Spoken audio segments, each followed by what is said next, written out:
오늘 저는 본문에 나와 있는 게하시와 또 다윗 이 두 사람을 통해서 우리가 신앙인들이 갑자기 어떤 이런 충동을 받았을 때 일어나는 모습들을 통해서 우리의 모습을 돌아보고자 합니다. 탐욕이라는 것은 지나치게 탐하는 욕심을 탐욕이라고 그러고, 탐심은 말 그대로 탐을 내는 마음, 욕심, 욕망 이런 것들이 있죠. 근데 이런 것들이 우리가 성령 안에서 통제가 되고 다스려지고 이래야 되는데, 이게 하나님의 이끄심보다 이것들이 위로 올라가 버리면 우리의 삶은 우리를 이끄시는 동력이 완전히 달라져서 주인이 바뀐 것 같은 삶을 살아가게 된다는 거죠. 오늘 그런 모습을 우리가 이 본문의 인물을 통해서 살펴볼 수 있는데, 우리가 먼저 생각해 볼 수 있는 것이 우리가 이걸 가야 하는가, 가지 말아야 되는가, 해야 되는가, 하지 말아야 되는가, 이걸 우리가 이게 만나야 되는가, 만나지 말아야 되는가, 이런 우리 속에 갈등이 생길 때 이걸 잘 분별하고 잘 구별하고 잘 선택해야 되는데, 성령님이 이끄시면 대체적으로 하나님이 원하는 쪽으로 우리가 선택하고 결정하고 이끌림 받지만, 어떤 욕심이나 이런 탐욕에 사로잡히면 하나님의 말씀으로 알면서도 그런 것들이 우리의 삶을 이끌어가게 된다는 것이죠. 예수님께서 공생애를 시작하실 때, 세례를 받고 올라오실 때 성령이 임하시고, 그래서 마태복음 4장 1절이나 누가복음 4장 1절에 보면 예수님께서 성령으로 충만하셔가지고 성령님이 예수님을 이끌어 가셨다. 그래서 시험도 이기게 하시고, 그래서 예수님이 공생애를 시작하면서 성령 충만해서 성령이 쭉 이끌어 가니까 그의 마지막은 다 이루었다. 이런 삶을 살았기 때문에, 그렇게 살았던 삶이 뭐예요? 성령이 이끌어 가시기 때문에 그렇다는 거죠. 그렇기 때문에 당연히 우리들도 성령의 이끄심 속에 살아야 되는데, 예수님의 제자들이나 이런 사람들의 모습을 보면 그들도 성령의 이끄심을 받을 때는 죽음을 불사하고 하나님의 뜻을 이루는데 기꺼이 자기 자신을 던지는 그런 아름다운 모습들이 있었다는 거죠. 그러면 우리는 또 이렇게 핑계댈 수 있죠. 내가 예수님인가? 내가 예수님의 제자 사도인가? 그럴까봐 빌립 지사도 성경에 넣어놨어요. 그런 핑계를 못 오게 하려고. 그래서 빌립은 분명히 집사님입니다. 집사님인 빌립이 핍박 때문에 사마리아로 갔다가 사마리아에 가서 복음을 전하죠. 그런데 주의 성령이 빌립에게 이르십니다. 예루살렘에서 가사로 내려가는 광야의 길로 가라. 그러니까 빌립 집사님이 성령의 인도하심에 순종해서 갑니다. 성령이 이끄심에 따라가는 거예요. 광야를 가다 보니까 마차가 지나갑니다. 성령이 말씀하십니다. 성령이 빌립에게 이르시되 마차로 가까이 가라. 그러니까 왜 그런지를 깨닫고 마차로 달려갑니다. 그랬더니 4시가 예배하러 왔다가 성경을 읽으면서 갈 때 읽는 것을 깨닫느냐? 그랬더니 지도하는 사람이 없어서 내가 어떻게 깨달을 수 있겠느냐? 그래서 빌립이 이 글에서 시작해서 예수의 복음을 전합니다. 그랬더니 둘이가 물이 있으니까, 4시가 그러죠. 물이 있으니까 내가 세례받는데 무슨 꺼리낌이 있겠느냐. 이제 예수 믿고 구원도 받았으니까, 구원의 진리를 깨달았으니까. 그래서 이제 빌립이 세례를 줍니다. 그리고 둘이 올라올세. 오늘 8장 39절의 말씀을 보면 이렇게 기록되어 있죠. 둘이 물에서 올라올세. 주의 영이 빌립을 이끌어 간지라. 주의 영이 빌립을 이끌어 갔다는 것입니다. 그러니까 빌립은 늘 성령님이 이끌어 주셨기 때문에 빌립이 아소도에 가서도 복음을 전하고 여러 성읍을 다니면서 복음을 전하는 그런 삶을 살게 된 것이 성령님이 그의 삶을 이끌어 갔기 때문에 그렇다는 것입니다. 그래서 주님뿐만 아니라 주님의 제자들, 또 기독교 2000년 역사에 하나님의 위대한 역사를 이루는데 아름다운 흔적을 남겼던 대부분의 사람들은 그의 삶들이 성령의 이끄심으로 살았기 때문에 그런 아름다운 흔적을 남겼는데, 이런 삶이 성경에서 원하는 삶이고, 이게 구원받은 사람들, 당연히 성령 받은 사람들이 이렇게 사는 것이 지극히 당연하고 정상적인 것입니다. 근데 이렇게 성령의 이끄심 속에 살아서 하나님이 우리를 하나님의 말씀으로 하나님의 계획으로 이렇게 이끌어 성령님이 가실 때 우리의 삶이 하나님과의 관계에서 아주 복 있는 삶, 행복한 삶을 살아가는데 이 행복한 삶을 깨지게 하는 것들이 이런 성령님이 이끄심이 아닌 다른 것이 우리를 이끌어갈 때 이 하나님과의 관계에서 이 행복이 깨지게 된다는 것입니다. 이런 일들이 우리에게 왔을 때 이걸 잘 분별하고 구별하고 잘 선택을 해야 되는데 이게 마음속에 갑자기 이런 강한 충동을 받거나 이런 일이 마치 그냥 이 속에 어떤 세상을 사랑하고 하나님의 다른 걸 사랑하는 것들이 잠재해 있다가 어떤 상황 속에 처하거나 어떤 것을 보거나 어떤 것을 들었을 때 이게 막 불이 타오르듯이 타오르면 성령이 이끌어가는 것을 초월해서 살아버리게 된다는 거죠. 그러면 우리가 성령이 이끄는 삶이 아니고 우리의 그 속에서 타오르는 그 욕심, 그게 이제 재물 욕심도 될 수 있고 어떤 성욕이 될 수도 있고 명예욕이 될 수도 있고 이 세상에 사랑하는 것들이 우리를 이끌어가 버리면 결국 그 삶이 죄를 짓게 되는데 그런 대표적인 모습의 사람이 오늘 읽은 게하시라는 사람입니다. 이 게하시의 얘기는 우리가 자주 들어서 잘 아는 말씀이죠. 나만이 이제 치료를 받습니다. 자기는 죽을 줄 알은 이제는 인생 끝났다고 생각했는데 그래서 요단강에 가서 씻고 나서라고 그럴 때 이 강물이 이렇게 조그마한 강, 이 더러운 강물에서 뭘 씻냐 이러면서 분노하면서 가려고 했던 이 나만이 같이 온 그런 종들이 부탁해서 씻으니까 깨끗하게 어린아이 살처럼 나아지고 나니까 얼마나 감사하고 싶은 마음이 강력하겠어요. 그래서 자기가 엘리사한테 찾아와서 자기가 가져온 예물을 드립니다. 그 예물이 은 10달란트, 금 6,000개, 그 다음에 의복 10벌입니다. 이걸 드리니까 엘리사가 받지 않습니다. 그냥 가기는 그러니까 나만의 입장에서는 이걸 드려야 되는데 그래서 강권하는데도 엘리사가 받지 않으면서 이렇게 얘기합니다. 내가 여호와의 살아계심을 두고 맹세하노니 받지 않겠다. 그러니까 이게 더 이상 나만이 할 수가 없어요. 그래서 나만이 돌아가는데 나만이 가지고 왔던 재물을 본 게하시는 쉬운 표현으로 얘기하면 눈이 돌아가 버립니다. 저게 금액이 얼마인데. 어쩌면 게하시 마음속에는 나중에 엘리야가 그러잖아요. 이 엘리사가 그러잖아요. 지금이 은이나 받을 때고 옷이나 받을 때고 근데 은이나 옷은 나중에 받잖아요. 그런데 감남원이나 포도원이나 소나 양이나 남정이나 여정을 받을 때냐? 받은 적이 없어요. 이 게하시는. 근데 왜 그런 표현을 했을까요? 게하시 마음속에는 지금 상황은 그렇지 않은데 마음속에는 그런 마음이 있었어요. 나도 감람나무 심어놓는 그런 과수원을 가지고 싶다. 포도원을 가지고 있는 포도나무를 심어놓는 그래서 포도를 수확하는 과수원도 가지고 싶다. 나도 소도 키우고 싶고 양도 키우고 싶고 그래서 내게도 남정도 두고 여정도 두고 우리 복음성가 부르잖아요. 저 푸른 저 하늘에 그림 같은 집을 짓고 이런 삶을 살고 싶은 것이 이 게하시의 마음속에 내재져 있다가 나만이 가지고 온 재물을 보는 순간 눈이 돌아가 버린 거예요.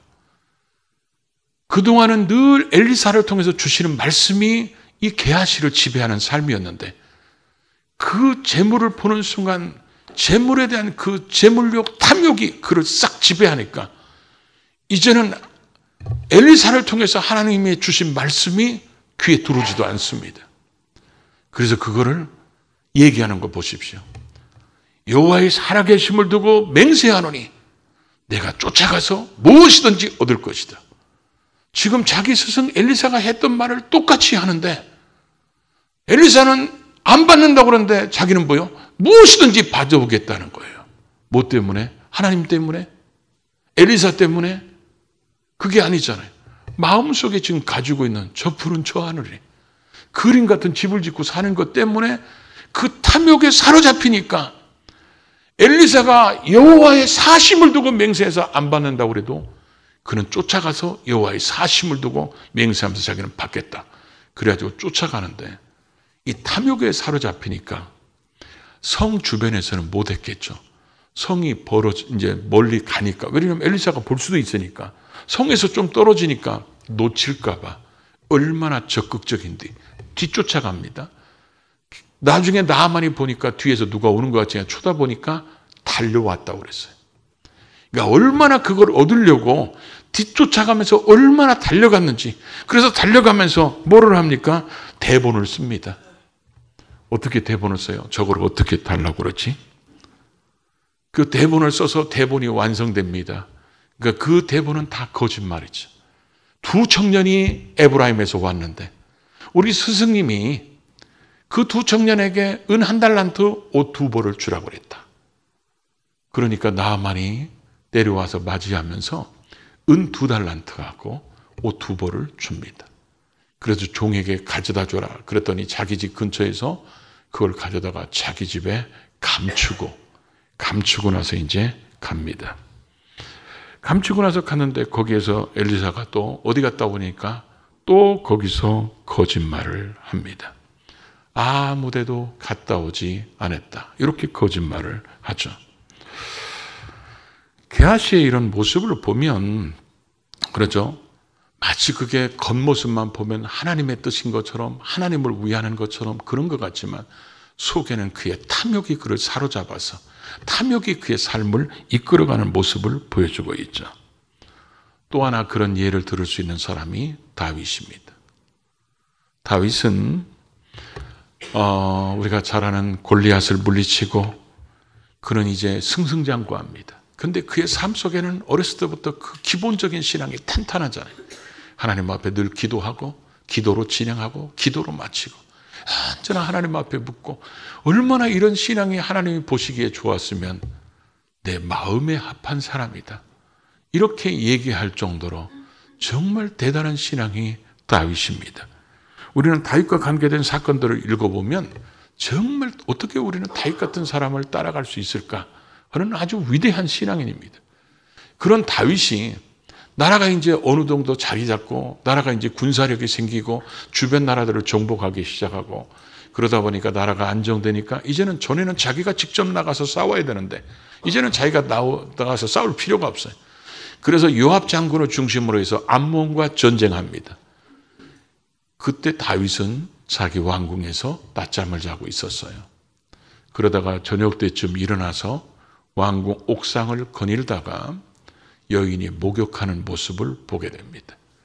그 목욕하는 모습을 보고 순간적으로 성적인 충동이 일어납니다. 그러다 보니까 사람을 보내서 저게 누군지 알아봐라. 그랬더니 알아보니까 자기의 충성스러운 종인 햇사람 우리아의 부인 밧세바라고 보고를 합니다. 유부녀라는 거예요. 그럼 다윗이 그걸 알았으면 거기서 접어야 됩니다. 왜냐하면 그건 하나님의 말씀에도 있기 때문에 마음을 돌려야 됩니다.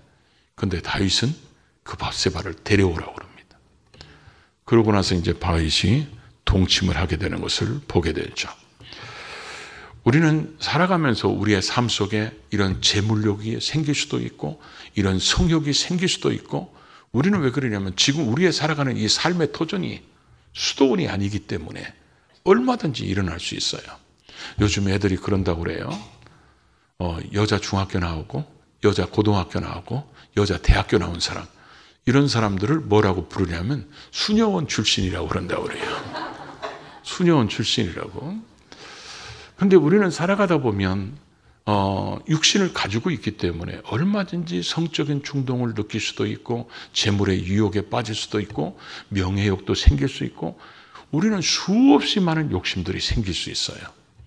그런 욕심들이 생겼을 때 우리는 항상 그런 욕심에 끌려가려고 하고 그 욕심이 내 가슴을 뜨겁게 만들려고 그럴 때 항상 우리는 점검을 해야 되거든요. 이게 하나님이 원하시는 것인가? 내 욕심인가? 사탄이 원하는 것인가? 게하시가 그런 재물을 보고 그런 마음이 생겨서 쫓아가더라도 우리 스승 엘리사 선생님이 절대로 여호와 이름으로 맹세하면서 안 반한다고 그랬는데 비록 쫓아왔을지라도 다시 가야지 안 되겠다. 이렇게 돌아섰으면 얼마나 멋있었을까요? 다윗도 그런 순간적인 성적인 충동을 받을지라도 그게 유부녀야. 그래서 다윗은 부인이 많이 있었잖아요. 그 당시에. 그러다 보니까 유부녀는 안 되지. 그것도 우리 충성스러운 부하면. 아마 다윗이 처녀였으면 아무 문제가 되지 않았을 거예요. 또 다른 부인으로 얻었으면 되니까. 근데 유부녀랐으면 다윗이 마음을 돌렸어야 됩니다. 근데 다윗은 거기서 마음을 돌리지 않습니다. 그 이후로 생각해 보십시오, 여러분. 다윗과 하나님과의 관계가 행복했을까요? 깨졌습니다. 게하시가 하나님과의 관계가 행복했을까요? 자기 스승과의 관계가 행복했을까요? 깨졌어요. 우리에게 이렇게 늘 하나님이 우리를 이끌어 가시고 성령님이 이끌어 가실 때는 우리는 행복한 신앙생활을 할 수 있는데 이런 우리가 보고 듣는 것들 중에서 순간적인 이런 충동이 일어나면 이 충동에 이끌려 가버리면 순간적으로 기쁠 수도 있고 순간적인 쾌락을 맛볼 수 있을지 몰라도 하나님과의 관계가 뭐요? 행복이 깨져버립니다. 신앙의 행복이. 그러니까 우리는 그런 것을 초월하면서 이겨야 되는데 그걸 이기려면 늘 점검을 해야 된다는 것입니다. 우리가 살아있기 때문에 보고 듣고 느끼는 곳에서 수없이 그런 유혹들이 오기 때문에 우리의 삶은 언제나 점검해야 되거든요. 내가 이게 성령님 안에서 점검을 해서 이게 말씀에서 벗어나는 것인가? 이게 내 욕심인가? 이게 죄악으로 쫓아가는 것인가? 늘 점검해서 이 점검에서 그것을 잘 물리치고 그러면 우리가 잘 예방할 수 있고 승리할 수 있는데 이 순간적인 욕심, 이 이것 때문에 결국 그것에 하나님과의 관계가 행복이 깨져버리면 그 행복이 깨진 걸로 그만인 게 아니고 행복이 깨진 하나님과의 관계 속에서 영적인 행복이 깨져버리면 삶의 모습 속에서 뭐가 나타나냐면 신앙인 같지 않은 모습들이 나타나기 시작합니다. 다윗을 보십시오. 죄악의 열매가 잉태합니다. 그러니까 다윗이 잉태하고 나니까 잔내를 쓰죠. 꾀를 씁니다. 전쟁에서 싸우고 있는 우리아를 소환해가지고 전장 얘기를 듣고 너 고생했으니까 가서 집에 가서 아내하고 자라. 근데 이 우리아는 지금 자기의 장군이 요압이 지금 전쟁에서 목숨 걸고 싸우고 있고 자기 동료들이 목숨 걸고 싸우고 있는데 내가 어떻게 나만 아내한테 가서 잘 수 있냐. 그래가지고 왕궁 그 보초들이 자는 거기에서 같이 잠을 자고 집에 안 들어갑니다. 다윗의 이 계략이 안 됩니다. 그러다 보니까 다윗이 간음을 넘어 악한 계획을 세우죠. 그게 뭡니까? 우리아를 죽이는 것입니다. 우리아를 죽이라고 편지를 씁니다. 최전방에 놔둬가지고 죽게 해라. 그래가지고 결국 자기를 죽이라는 편지를 자기가 들고 요압한테 갑니다. 그 충성스러운 우리아를 죽이려는 그 편지를 자기 죽이라는 글이 써 있는지도 모르고 우리아는 그걸 가지고 요압에게 전달하고 요압은 다윗이 시킨 대로 해가지고 최전방에다 놓고 사람들이 후퇴하니까 결국 그 사람들이 거기 있는 사람들이 죽게 됩니다. 결국 자기는 어쩌면 다윗은 완벽한 범죄를 이뤘다고 생각했는지도 모르죠. 자신의 죄악을 덮기 위해서 교묘하게 살인을 저질하는 이런 다윗의 모습이 이게 누구라고요? 하나님 마음에 합한 사람이 이랬습니다. 이런 거는 안 믿는 사람들이나 하는 일들 아닌가요? 근데 이런 일을 가장 위대한 신앙인이라고 얘기하는 다윗이 이랬다는 거죠. 다윗이 하나님 말씀을 몰라서 그랬을까요? 하나님이 내 이웃의 아내를 탐하지 말라, 살인하지 말라, 그런 말씀을 다 알고 있음에도 불구하고 다윗이 그의 삶을 지금 이끌어가는 게 뭡니까? 그 충동된 성욕이 그의 삶을 이끌어가니까 그 하나님의 말씀을 알면서도 그 말씀을 뛰어넘어서 결국 이 성욕이 이끌어가는 삶을 살으니까 이런 모습이 되고 만다는 거죠. 결국 우리도 이렇게 살아가면서 우리도 하나님 앞에 핑계대고 있지는 않을까요? 우리는 다윗처럼 살인하지는 않았어도 이런 마음들을 가지고 있고 이런 재물의 욕심, 이런 세상에 대한 사랑, 이런 세상에 대한 욕심들을 가지고 있으면서 마치 여호와의 이름을 부르면서 하나님 앞에 거룩하게 예배하면서 하나님을 잘 섬기는 것처럼 포장하고 위장하는 모습은 아닌지. 정욕에 이끌려가지고 이렇게 교묘하게 살인까지 했던 다윗에게 하나님은 뭐라고 말씀하십니까? 다윗의 행위를 보고 악하다고 그랬습니다. 이 악하다는 말의 원어를 보니까 이렇게 써 있더라고요. 하나님의 감정을 상하게 만들었다. 하나님을 굉장히 불쾌하게 만들었다는 것입니다. 그래서 하나님께서는 다윗에게 나단 선지자를 통해서 이렇게 말씀합니다. 내 집에서 칼이 영원히 떠나지 않을 것이다. 결국 이후에 그 성경의 그 모습들을 보면 다윗의 큰아들이 자기 배다른 동생을 강간한 것 때문에 압살롬한테 큰아들이 살해당합니다. 그 압살롬은 아버지를 죽이고 지가 왕이 되겠다고 했다가 결국 쿠데타에 실패해서 압살롬도 또 살해됩니다. 그러고 나서 나중에 또 솔로몬이 왕이 되니까 그의 네 번째 아들 아도니아가 반역을 하다가 솔로몬이 그의 형을 죽이는 살인극이 또 일어나기 시작하고 다윗과 밧세바 사이에서 태어난 첫 번째 아기는 결국 뭐요? 하나님이 데리고 가버리십니다. 그런 모습들이 일어난 것을 보게 되죠. 그런데 하나님께서 이런 다윗을 보고 오늘 우리가 9절, 10절에 보면 이렇게 하나님은 표현하십니다. 여러분 주보 세 번째 10절을 한번 보십시오. 나를 업신여겼다고 표현하고 있습니다. 뭔다고요? 업신여겼다고. 9절에도 말씀하시고 10절에도 말씀하십니다. 다윗이 나 하나님을 업신여겼다는 겁니다. 그러면 여러분 업신여겼다는 말의 의미가 뭘까요? 다윗이 내 이웃의 아내를 탐하지 말라 몰랐습니까? 알았어요. 왜냐하면 하나님의 말씀 10계명을 모르겠습니까? 살인하지 말라 그거 몰랐습니까? 다 알았어요. 그런데 지금 그런 하나님의 말씀을 지금 이 사람이 받은 성적인 충동이 이것을 밟고 지나가 버립니다. 이 성적인 충동이 하나님의 말씀을 무시하고 짓밟고 지나가 버리는 이런 모습을 하나님이 업신여겼다고 표현하는 거예요. 게하시는 지금 하나님 같은 지금 엘리사의 말을 못 알아들었습니까? 다 압니다. 그런데 자기의 그 재물욕 때문에 엘리사의 말한 것을 보여 업신여기고 나는 가서 뭐든지 여호와 이름으로 받아오겠다. 그게 결국은 이런 사단을 만들고 말았다는 것을 보여주고 있죠. 그래서 항상 우리는 하나님의 뜻이면 말씀과 벗어나지 않습니다. 그게 하나님의 뜻이라면 사람들 앞에 부끄럽지 않습니다. 그게 하나님의 뜻이라면 양심에 꺼리끼지 않습니다. 그게 하나님의 뜻이라면 신앙인의 기본 모습이 사라지지 않습니다.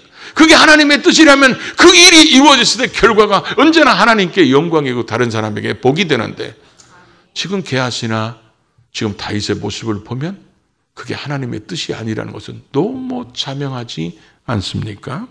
지금 그래서 우리는 이런 다윗이나 게하시를 지탄할 게 아니라 우리는 늘 우리 자신을 돌아봐야 되는 이유가 뭐냐면 나를 정말 이끌어가는 게 누구인가? 여러분을 움직이게 하는 동력이 누구인가? 그게 성령님이냐? 성령님이 우리를 하나님의 말씀으로 하나님의 뜻으로 하나님의 계획 속에 우리를 이끌어가는 삶이냐? 아니면 우리가 이런 재물욕이나 성욕이나 이런 명예욕이나 세상을 사랑하는 것들이 우리를 지금 이끌어가고 있느냐? 그런 것들이 이끌어가면 우리는 하나님의 말씀을 알아도 하나님의 말씀을 짓밟으면서라도 그 욕심을 그걸 얻으려고 누리려고 하는 이 모습이 하나님을 업신여기는 모습인데 지금 우리가 그런 모습으로 우리는 살아가고 있지는 않은지 오늘 우리를 돌아보고 돌이키고 다시 결단하고 다시 재무장해서 언제나 하나님의 인도하심 속에 살아가는 우리 모두가 될 수 있기를 주의 이름으로 축복합니다.